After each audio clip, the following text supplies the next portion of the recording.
the best, worst, most horrible lining fabric. My big new trick for making comfortable, stretchy, less smelly coats or jerkins, jackets, etc., whatever, is power mesh. It is a pain to work with, but oh my god, it works. I discovered this when I needed to make a costume for a puppeteer with really sensitive skin.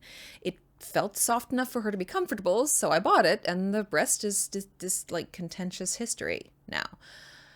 Because power mesh is soft, yeah, but it is also incredibly breathable, so people sweat so much less, and even when they do sweat, it doesn't smell as bad.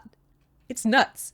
I had to make the same jacket for a performer and her understudy, and the performer's skin was pretty sensitive, the understudy's wasn't. So I found a glorious few yards of this lovely dark purple silky like Bemberg suit lining and thought, awesome, I will give the performer power mesh so she's comfy and give the understudy this nice festive lining. During the run, I had to hand wash those jackets once a week because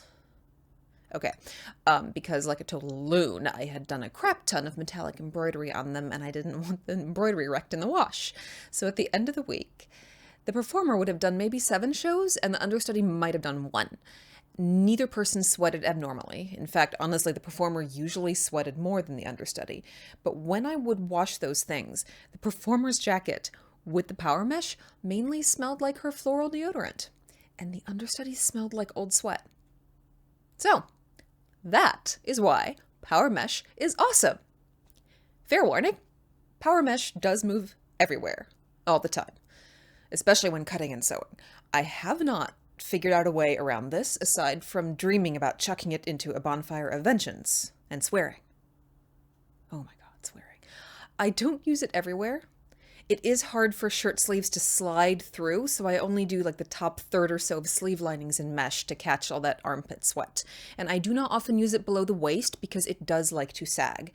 The power mesh that I use, it's cheap stuff. It's maybe $4 a yard. It's got tiny holes, it's very stretchy, it's soft, stretchy in all directions, and it is pretty lightweight until you're holding 10 yards of it.